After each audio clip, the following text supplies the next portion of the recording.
And welcome to another edition of Community Viewpoint. I'm your host, John Pollock, and with me today is Heather Freeman. I'm honored to have you with me. You're a lady that wears multiple hats. You can find Heather at the UNR Extension Office at Dandelion and Calvada. And then you can also find her, that's why we're here today, at the farmer's market, because we're going to be talking about the farmer's market. Thanks for having me on the show, John. And the show is yours. Thank you. So, coming up very soon in August, the first week of August, is National Farmers Market Week. And we will be celebrating that day, August 9th, Saturday, August 9th, at the local Pahrump Farmers Market, which is held every Saturday morning at the Tractor Supply store in the parking lot.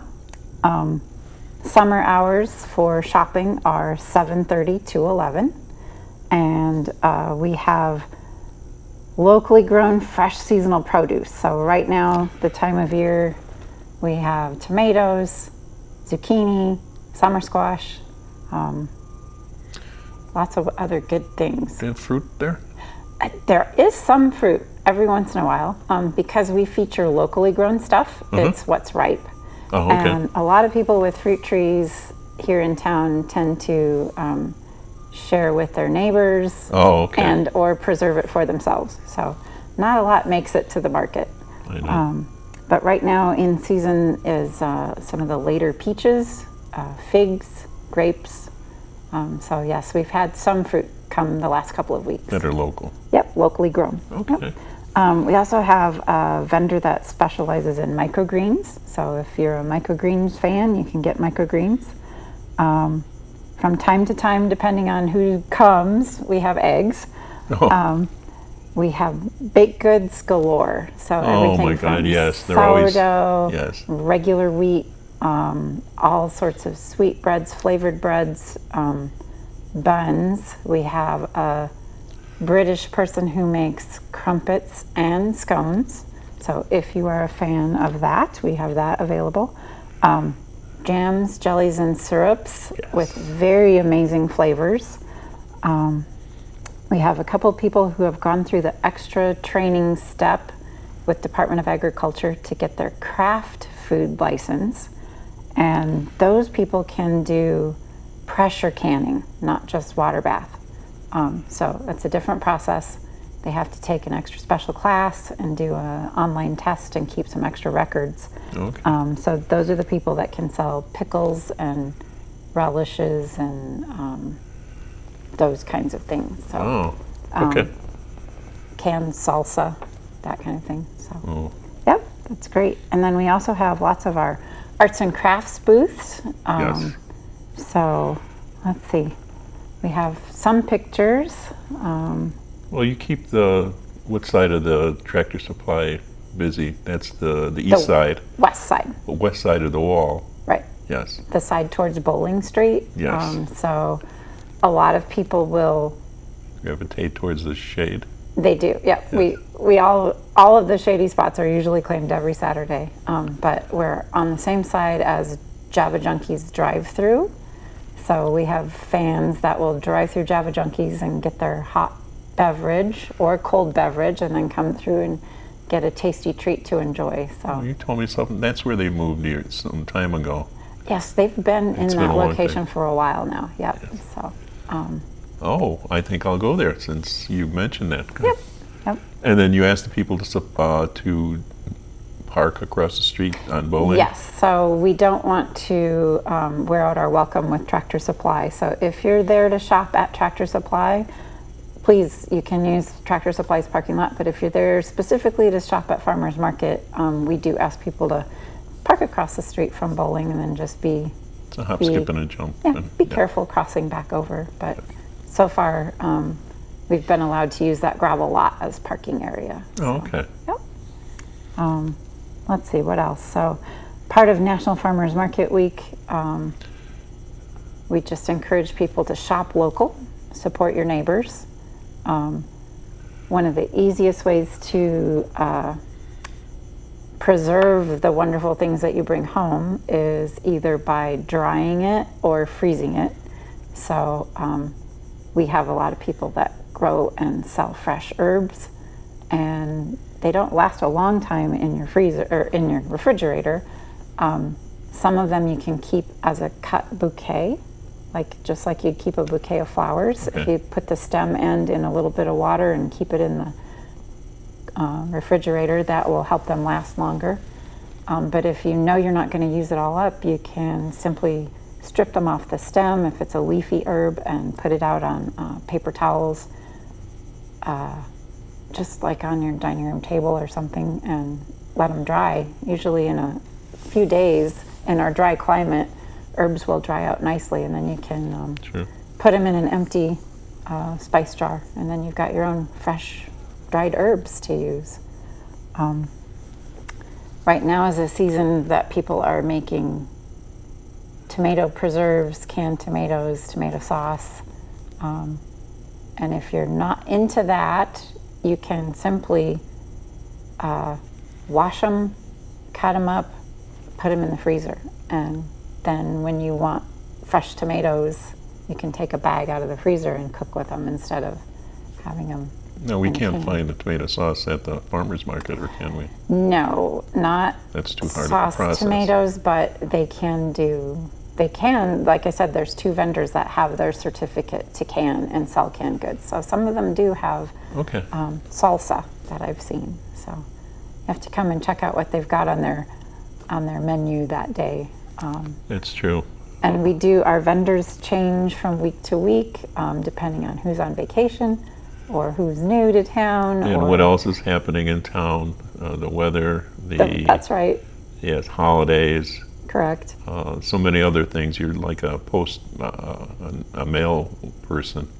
You deliver mail in the rain or shine. Yes. So we have at times when it's rainy, too rainy. We call it market light, and those are the vendors that have pre-order available. So they have regular customers that buy from them every week.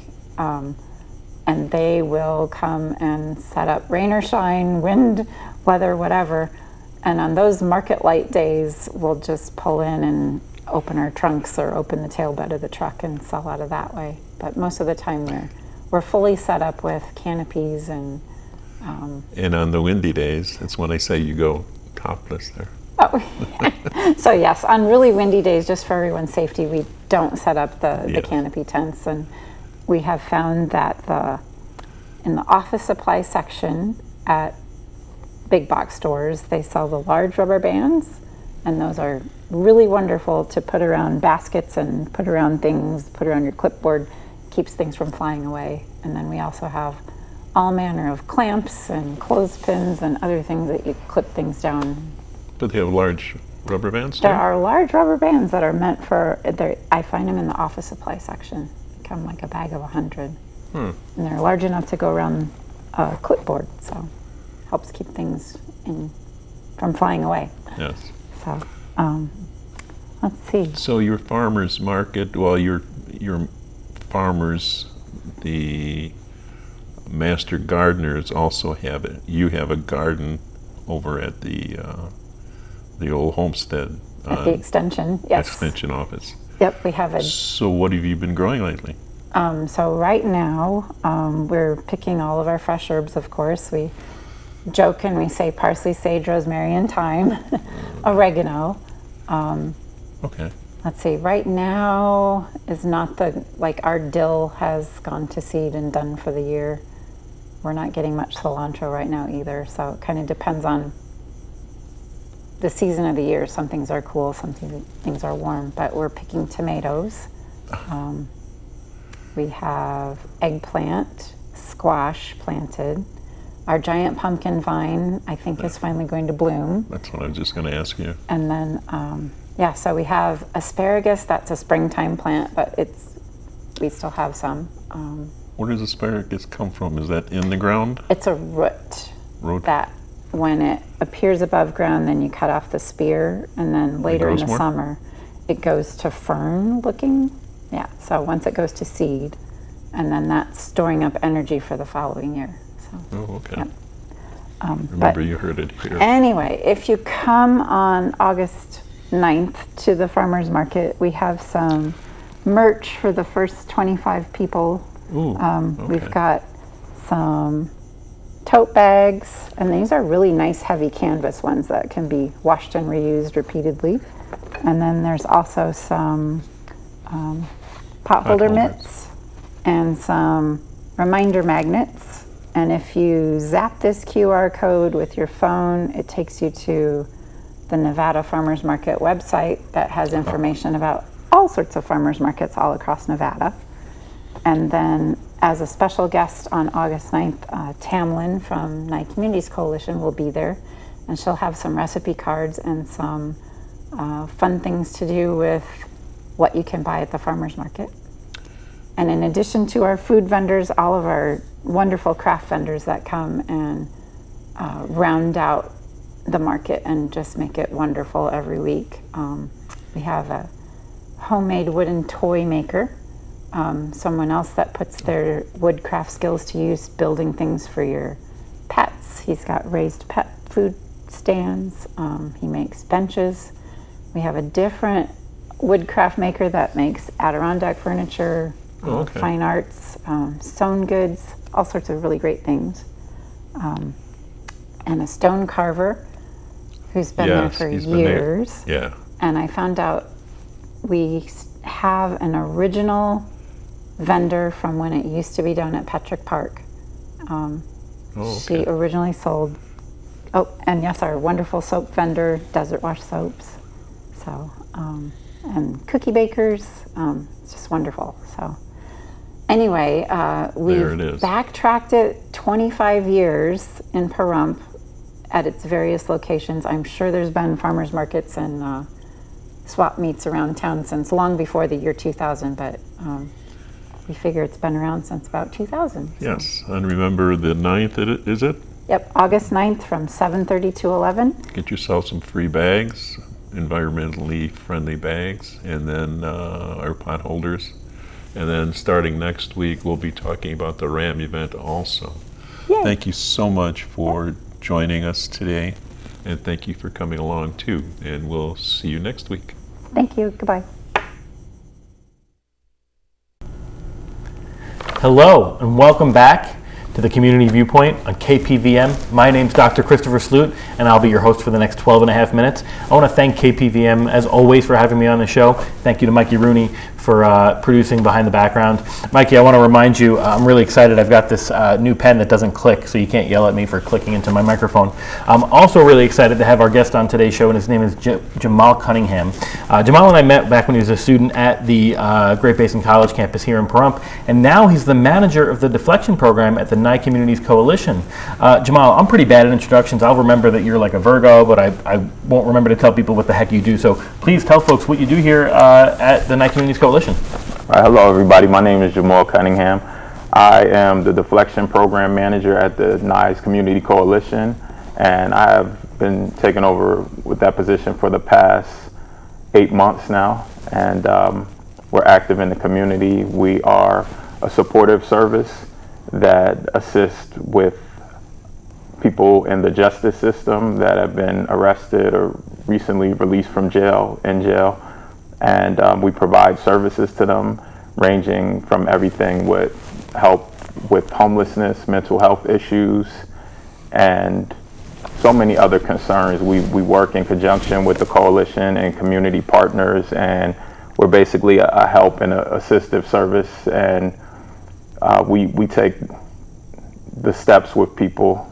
We walk with them through the challenges of life, and we kind of work with them to redirect them on a path to where they're being most productive and effective and being able to utilize the community resources. Great. So true rehabilitation, right, post jail time. So we talked a little bit about this earlier, and you've been on the campus for a couple times, but what originally brought you to Pahrump, and how did this turn into your role here? Okay, so to make a long story short, basically my journey with Pahrump started with the nursing school at the college. So I found out about Pahrump and the nursing school by doing my research and figuring that this was a program with a pretty great ranking. And I have been pursuing my nursing journey for quite some time, from the time of leaving New York to arriving here in Nevada in 2009. So I'll let everybody else do the math on that. So it's been quite a journey. Somehow I ended up at Great Basin College, and at that time I started getting more familiar with the community here in Pahrump. So I'm naturally curious about what's going on. So I get out, I'll walk around, I go door to door, I go into people's office. And that's probably how I met Dr. Salute here, knocking on the door, going into an office, and I was able to make relationships. So as I didn't complete the entire nursing program, I started finding out about different community resources, and somehow somebody told me about the coalition and AmeriCorps, Vista, and different things, and I was interested in it, definitely seeking funding for my nursing education and just wanting to know what was going on in this rural community. So I ended up going to the coalition in search of funding after my nursing program didn't work and in the way that I thought it would work out. I went for funding for my EMT, and as I was doing that, I went to the workforce program, and I saw that there was a position available, and actually I was recommended for the position by a worker in the workforce, and I applied, and a week or so later I was able to get an interview with DJ Mills and Stacy Smith, the CEO of the company. Apparently, or obviously, somehow, some way, I did well in the interview, and here I am today before you to talk about what we're doing in the community. Awesome. I love that. We love DJ. We just had him on the show recently as well. We wish him luck in his new role. So you mentioned the community a little bit. Tell us one or two things that you've learned about our community and what keeps you active. Right. So what I've learned about the community is there are limited resources, but it's a great community. There are numerous people and numerous things going on here that sometimes people don't even have any idea about. So it's been one of my tasks to connect these different resources. As far as what I'm doing now, we work in conjunction and making relationships with law enforcement, and we work pretty closely with them as far as we're active in the jail. With the deflection program, we're going there in person to talk and speak with people that have had issues in the justice system, and we're working towards getting to the root of that issue and seeing how we can be of assistance to help them to change their life, so we don't put that strain on law enforcement and relieve some of that, and also make the community a better place to where the crime is lesser and we're getting people the resources that they so desperately need out here in this rural environment. Yeah, I love that. And I think a lot of folks don't truly understand that you're out here trying to make sure that we don't have repeat offenders in Nye Right. County, making sure that people get true rehabilitation and join the workforce and join our community as contributing members. And to correct, I think one thing that I think a lot of folks think is you work directly with the jail system, not the prison system, and I don't know if everybody knows the difference. Right. So with the prison system, that is more on the federal level, and with our program, we work with state funding and grants from the government. So we don't do as much with the prison system as a result of that. We do have relationships in the jail as far as people that have even come from our program that were former employees that now work inside the jail, and we just build relationships so that we can work together as far as getting community referrals, understanding what's going on in the community and how we can work with law enforcement to lessen the strain again on our already limited law enforcement and justice system. So we're present in the courts and different places where we can be supportive to the individuals that we deal with in our program, and we're just continually building relationships. Very cool. So you partner with the current jail system, the current sheriff's department, the courts. Great. So what's a project, initiative, event, client that you've kind of experienced that you're recently proud of? Okay, so we interact with so many different clients. One in particular that I could think of is a client that had come in contact with the deflection program, and they were kind of displaced in the community. From time to time, we have people that travel here from whatever area they are, and they might get into some trouble. And what the root of that trouble is, it could be a multitude of things. They might have lost all their money gambling in Vegas and somehow found Pahrump, or had a family member out here that they're estranged from. However, this person in particular, they had spent up all their money and they had no resources. They had no IDs, no social security card, nothing of that nature. However, what our program was able to do was identify those resources, setting up a temporary living situation for them. If they have substance abuse issues, we were connecting them with sober living homes to where they were able to get on their feet, get some support to help them. And with those kind of supports, then they're able to correct some things in their life and get on more stable ground. After this process, we're able to assist them with funding that can provide them a ticket maybe to the place that they've come back from, and get them back home with family, with a supportive system that can help them be an upstanding member of society. Very cool. Love that. So, so you're obviously out in the community. You're kind of doing your thing with a very specific group. But you mentioned, you're a door knocker, right? You love meeting folks. So, what makes our community, or a community like ours, strong and sustainable? So, I feel that what makes a community strong and sustainable is the relationships. Here in Pahrump, it's a very small town.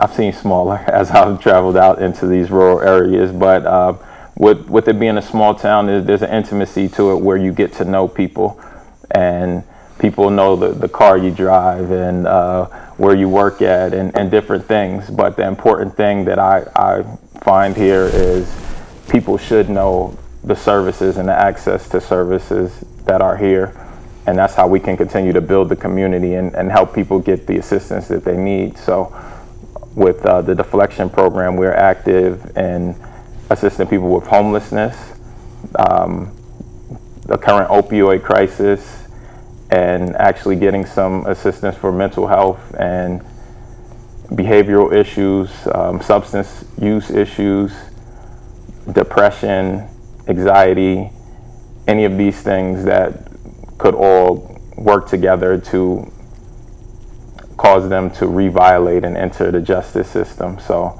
we're active and we're on the ground doing all of these things to enhance the community and make it a better and a more enjoyable place for all of us to live. It's safer too, Yes, right? Absolutely. So we have a little less than a minute left, and this is what I normally ask folks towards the end of our show is, what are we here for? What is it that you'd like the millions and millions of viewers here in Pahrump to know about you and about what you do? Okay. So I would say that we're here to help and we're here to assist the community, and we want to dispel any misconceptions that the community may have. And there is help here. This is a great place. And if you have any questions, you can come on down to the coalition, come meet us, come see what we're about. I'm sure there's something there for everybody. in anybody. I'm not just talking about it, I'm actually a product of it. I came to the coalition and now I'm the program manager, and I'm here talking to everybody here. So come down, volunteer, see us. Awesome. I want to thank you so much, Jamal Cunningham, for being on our show today, the Deflection Manager of the Nye Communities Coalition, and absolutely go see him and the rest of the folks there at the Nye Communities Coalition. Again, I want to thank KPVM for having me, as well as the millions and millions of viewers that we have here in Pahrump. I am your host, Dr. Christopher Salute, and I want to thank you for joining us here on Community Viewpoint. You have a great one. Thanks so much. Bye now.